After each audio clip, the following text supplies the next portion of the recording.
Majunya Gibran Rakabuming Raka sebagai pendamping Prabowo di Pilpres 2024 menuai kontroversi. Sebab Gibran maju saat ayahnya masih menjabat presiden. Tudingan politik sayang anak ala Jokowi pun mengemuka. Siang tadi, Presiden Jokowi mengundang 3 bakal capres makan siang di istana. Langkah ini dinilai sebagai simbol Jokowi mendukung para kandidat Pilpres bertarung adil di tengah sorotan dinasti politik. Sebab salah satu kontestan Pilpres adalah putra sulungnya, Gibran Rakabuming Raka, yang berpasangan dengan Prabowo Subianto. Soal netralitas di pemilu, Jokowi juga meminta para penjabat kepala daerah netral dan tidak melakukan intervensi. Arahan diberikan sebelum jamuan makan siang dengan 3 baca pres. Juga saya minta jangan sampai memihak. Itu dilihat loh, hati-hati. Bapak Ibu dilihat. Mudah sekali kelihatan Bapak Ibu memihak atau enggak. Krik, udah. Dan juga pastikan ASN itu netral. Meski makan siang dengan para baca pres dapat dinilai sebagai simbol presiden netral, menurut pengamat politik Gun-Gun Herianto perlu langkah konkret menjamin netralitas Jokowi di pemilu. Makanya kemudian makan siang saja tentu tidak cukup, bahwa ini betul ya menurunkan tensi dan punya peluang untuk membangun harmoni melalui hubungan di antara mereka yang berkompetisi di Pilpres, tetapi kan dimensi elit saja tidak cukup. Ada butuh political will, dan bukan hanya goodwill tapi political will untuk memastikan bahwa seluruh instrumen, seluruh prosedur yang kemudian besok akan dilalui menjelang kompetisi 2024 di 14 Februari itu kemudian berjalan memang dalam koridor sesuai dengan norma-norma hukum. Iya, majunya Wali Kota Solo Gibran Rakabuming Raka dalam kontestasi Pilpres tak lepas dari kontroversi. Gibran mendapat jalan pintas usai Mahkamah Konstitusi mengabulkan gugatan syarat peserta Pilpres. Jadi Gibran boleh mendaftar asalkan sedang atau pernah menjabat kepala daerah meski berusia di bawah 40 tahun. Putusan ini disorot karena yang membacakan adalah Anwar Usman, paman dari Gibran. PDI Perjuangan yang kini disebut telah ditinggalkan Gibran dan juga Jokowi bahkan menyinggung demokrasi sedang diuji dengan lahirnya kembali nepotisme. I asked to him why the uniform different with me. And then he said, this is reflecting his heart that the democracy in Indonesia now in challenge. Yeah.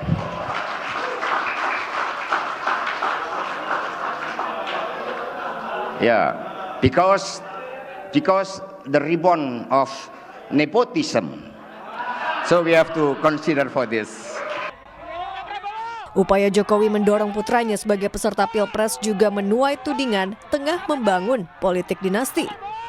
Tetapi menurut pasangan Gibran, Prabowo Subianto tak ada salahnya dengan dinasti politik selama niatnya mengabdi bagi negara. Oh, dinasti, semua dinasti, Bung. Semua dinasti, ya kan? Kita jangan cari yang negatif lah. Cari yang positif, ya. Orang ingin berbakti. Apa salahnya? Ya kan? Dinasti patriot. Kita dinasti yang ingin mengabdi untuk rakyat. Kalau dinastinya Pak Jokowi ingin berbakti untuk rakyat, kenapa? Salahnya apa? Tak cuma dugaan intervensi di tataran konstitusi, langkah Gibran maju Pilpres ditentang publik karena statusnya sebagai anak presiden yang masih berkuasa. Hal ini mengundang keprihatinan Guru Besar Fakultas Hukum Universitas Hasanuddin, Hamid Awaludin. Hamid menilai politik sayang anak ala Jokowi dapat menutup peluang mereka yang tak punya kuasa. Kenapa saya prihatin? Begini, dalam proses dalam demokrasi itu adalah peluang, ibaratnya pintu masuk bagi siapapun. Tapi kalau ada orang yang mendapatkan privilege, berarti ada orang yang terhambat kan? konteks itulah saya prihatin, menghambat orang lain.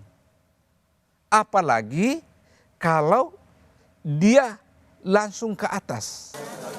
Publik kini menanti Presiden Jokowi benar-benar menjalankan perkataannya soal netral di pemilu, serta tak mengarahkan instrumen pemerintah sehingga menguntungkan kandidat pilpres tertentu. Tim Liputan, Kompas TV. Apakah benar makan siang dengan 3 baca pres sebagai komitmen nyata Jokowi atas keraguan publik menjaga netralitas di Pilpres setelah anak sulungnya Gibran Rakabuming Raka maju di Pilpres?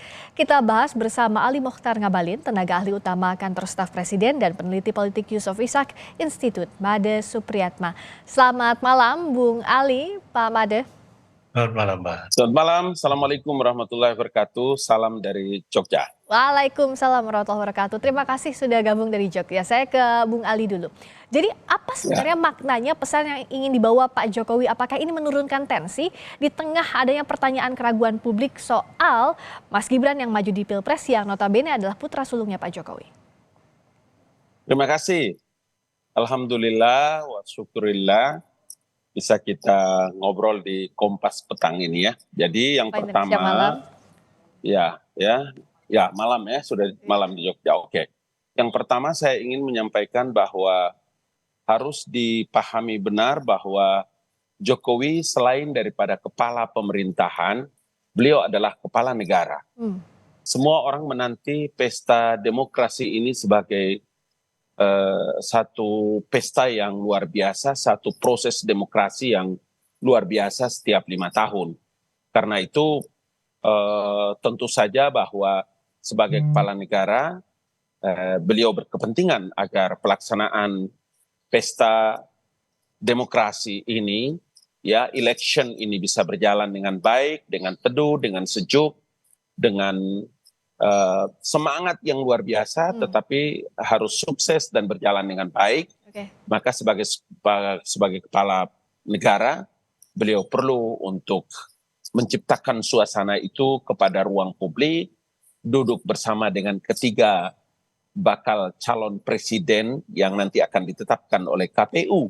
Karena itu tentu saja kita menyampaikan tahniah yang luar biasa kepada Presiden Joko Widodo sebagai kepala pemerintahan dan kepala negara dalam rangka menciptakan suasana ini menjadi suasana yang lebih sejuk dan bisa kita rasakan proses demokrasinya berjalan dengan baik. Oke, Pak, kalau Pak Made lihat apakah ini serta-merta memang menggambarkan Pak Jokowi netral di pemilu dengan pertemuan bersama dengan para baca pres sebelumnya, juga di pertemuan dengan PJ Kepala Daerah, Pak Jokowi menekankan agar seluruh ASN netral. Apakah ini sudah jadi simbol sekaligus juga sikap nyata Pak Jokowi, Pak Made? Iya, saya kira itu harus dilakukan ya. Bahwa ini sopan santun politik, tapi terus kemudian bahwa orang bertanding atau berperang, election itu adalah perang ya, daripada lain. Orang merebut kekuasaan, orang mencari kekuasaan. Jadi ada sopan santun politik ya oke, gitu ya. Tapi yang paling penting bagaimana seperti yang dikatakan oleh pengamat tadi, bagaimana keadaan di bawah. Ya, kita bisa bilang apa saja, tapi ada sinyal, ada relawan, ada pendukung, ada orang berusaha untuk mencari pengaruh, terus kemudian orang juga melihat karena mereka juga pelaku politik gitu ya, ASN juga pelaku politik gitu dalam hal tertentu gitu ya. Jadi mereka akan melihat peluang dan mereka melihat bahwa apa yang akan diperjuangkan apakah nanti akan menguntungkan mereka atau tidak gitu ya, baik sebagai individu ataupun sebagai golongan. Akan ada contoh-contoh di mana akan ada pelanggaran dan lain sebagainya. Tapi sejauh ini saya kira sopan santun biasa, tidak berarti apa-apa, tidak banyak artinya, bahwa dia akan meringankan sedikit tension atau ketegangan, ya. Tetapi kalau menurut saya ya tidak terlalu banyak gitu ya, karena intinya adalah kita tetap berkompetisi. Ya, orang mencari kekuasaan dan ini kekuasaan yang bukan main-main, kekuasaan tertinggi di Republik ini. Ya. meringankan tensi iya, tapi apakah bisa dipercaya, Bung Ali? Ini bagaimana menjawabnya? Tadi kan Mas Ganjar juga Mas Anies bilang bahwa berpesan agar Pak Jokowi dan seluruh aparatnya netral. Dan bagaimana pula meyakinkan publik karena yang maju ini adalah anak kandungnya. Antara ayah dan anak, bagaimana memisahkannya dengan posisinya sebagai presiden? Bagaimana meyakinkan ini, Bung Ali? Oke. Dalam hal pelaksanaan pemilu, baik itu di Capres dan Cawapres, ini kan bukan untuk pertama kali ya.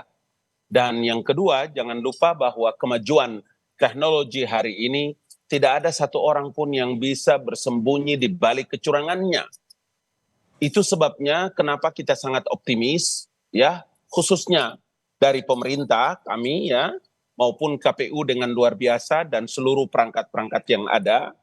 Kalau Bapak Presiden kemudian membuat pertemuan dengan kepala-kepala daerah, baik gubernur, bupati, wali kota, seluruh Indonesia, kemudian menyampaikan, ya, mengingatkan agar seluruh aparatur sipil negara dengan seluruh jajarannya tetap netral, jangan pernah ada yang berpihak. Luar biasa bukan? Kenapa kita tidak memberikan apresiasi yang luar biasa kepada apa yang dilakukan dan langkah-langkah ini sangat terbuka. Dan sekali lagi saya sampaikan bahwa hari ini dengan kemajuan teknologi yang luar biasa ini, tidak ada satu orang pun bisa bersembunyi di balik kecurangannya. Mari kita lihat nanti pelaksanaan pemilunya, apakah benar apa yang disampaikan Bapak Presiden sebagai kepala pemerintahan dan kepala negara kepada bupati, wali kota, dan gubernur maupun penjabat-penjabatnya. Nanti kita lihat. Dan ini adalah sebuah itikat yang luar biasa datang dari seorang pemimpin negara. Saya kira ini begitu. Bagaimana Bung Ali lihatnya ada sejumlah keraguan, misalnya saja PDI Perjuangan, Partai Jangkar yang selama ini mendukung Pak Jokowi bilang bahwa ada nepotisme baru, juga Pak Anies juga menyindir bahwa ada nepotisme di awal, nantinya juga pasti nepotisme dan sebagainya. Bagaimana menjawab ini? Iya, makanya kalau kita mau bicara dengan jujur, dengan baik, saya tidak mau menuduh partai manapun di Republik ini. Sehebat apapun Anda dengan kekuasaan partai politik yang Anda miliki, atau sepintar apapun saudara sebagai calon presiden di Republik ini, mari kita lihat dengan baik. Apakah anak presiden, apakah anak gubernur, apakah anak wali kota, anak bupati, yang bapaknya sesaat berkuasa, kemudian dia tidak boleh mencalonkan diri untuk hadir, memberikan kontribusi dalam semua event-event penting bagi pemimpin di Republik ini, atau di kabupaten, atau di provinsi. Please, mari kita atur kembali itu undang-undangnya supaya ada khusus, sehingga orang itu tidak punya kekhawatiran. Dinasti, nepotisme, dan lain-lain. Rujukannya kembali dong kepada undang-undang. Jangan baperan melihat perkara-perkara politik di tanah air itu, supaya kita punya tanggung jawab penting, mendidik seluruh masyarakat Indonesia, mendidik generasi Indonesia, mengedukasi mereka dalam dunia politik. Gitu. Kalau Pak Made, bagaimana agar mengeliminasi keraguan dari masyarakat soal langkahnya Pak Jokowi sekarang di tengah anaknya yang berkontestasi? Sulit, Mbak. Ini kita pertama kali dalam kehidupan Republik ini ada seorang presiden dengan anak kandungnya sendiri dengan pengalaman yang sangat minim, maaf saya katakan begitu karena memang ya maju dalam kontestasi untuk public office nomor 2 terbesar di negeri ini gitu ya. Jadi untuk saya ini sulit apakah untuk menepis keraguan di masyarakat. Sebagai seorang pengamat saya melihat di mana-mana itu terjadi gitu ya, orang membicarakan ini gitu ya. Kok tidak tahu malu ya? Itu paling sering yang saya dengarkan seperti begitu, karena ini pertama kali dalam sejarah Republik ada hal seperti ini. Ini unprecedented kata orang dalam bahasa Inggris gitu ya, tidak pernah terjadi sebelumnya. Dan sangat pantas bahwa orang ragu bahwa kita tidak punya mekanisme untuk mengadili itu. Sudah ada gerakan masyarakat sipil, setahu saya sudah dari dulu mengingatkan ini, terutama karena di pemilihan kepala daerah kemarin pada 2020 hampir setengah dari kepala daerah itu adalah calon kepala daerah itu adalah terhubung dengan keluarga atau dinasti itu ya. Jadi untuk masyarakat itu tidak bisa diingkari hal ini menimbulkan keraguan. Ya. Yang bisa diawasi oleh masyarakat saat ini bagaimana, Pak Made? Ya, saya kira nanti kembali kepada kampanye gitu ya. Tetapi sekali lagi bahwa kampanye ini tentu yang menentukan adalah uang. Orang kemudian dibangun persepsinya itu, dan mereka yang memiliki uang kita tahulah siapa gitu ya. Dan kemudian mereka yang memiliki kekuasaan. Dan kemudian ada uang, ada kekuasaan. Dan saya kira ya ada beberapa saya kira dari pihak yang incumbent katakanlah sekarang begini itu mengatakan bahwa mereka akan menang satu putaran. Nah sekarang Bung Ali, terakhir saja bagaimana meyakinkan agar kecurigaan publik, keraguan publik tidak terbukti? Iya, makanya saya bilang kita orang-orang yang pintar, kita orang-orang pengamat. Saya sekolah doktor, saya sekolah dalam komunikasi politik, Pak Made, dan semua orang yang pintar ini, pesimisme itu penting dalam sebuah negara sebesar kita ini. Kalau orang ragu, iya, tidak apa-apa. Baru juga dalam sejarah Republik Indonesia dan bahkan dunia, ada seorang pemenang pemilu, pilpres, kemudian mengakomodir rivalnya yang kalah. Baru pertama terjadi di dunia, itu di Republik Indonesia. Mari kita buat sejarah. Kita buat sejarah bahwa ada seorang presiden namanya Joko Widodo, punya anak maju ikut main sebagai wakil presiden, dan pemilunya berjalan dengan adil, dengan jujur dan baik. Ragu boleh, tapi pesimisme tidak boleh. 2019, maaf Pak Ngabalin, 2019 Pak Prabowo protes, dan itu ada kerusuhan besar, 21 dan 22 Mei. Dan itu mereka tidak percaya bahwa pemilu itu berlangsung secara adil. Pak Made, mereka dikalahkan oleh. Karena itulah maka semua proses-proses yang ini, protes dalam bentuk apapun, kita orang-orang berpendidikan, saya berpendidikan, Bapak Made berpendidikan sebagai pengamat, kita semua orang-orang yang punya sekolah ini, kita harus memberikan harapan-harapan besar bagi sebuah bangsa yang besar ini. Jangan pernah kita pesimis, karena kita punya tanggung jawab untuk memberikan pendidikan kepada masyarakat pemilih. Karena itu ragu boleh, tapi mari kita jaga sama-sama pemilu ini dengan baik. Karena itulah Presiden Joko Widodo mengundang gubernur, penjabat gubernur, bupati, wali kota semuanya untuk menyampaikan agenda yang sama. Baik, negara dan penyelenggara pemilu harus membuktikan ini, dan rakyat pun harus mengawasi jalannya pemilu 2024. Terima kasih Bung Ali Mokhtar Ngabalin, tenaga ahli utama kantor staf Presiden. Terima kasih Pak Made Supriyatma, peneliti politik Yusuf Ishak Institute. Terima kasih, selamat malam.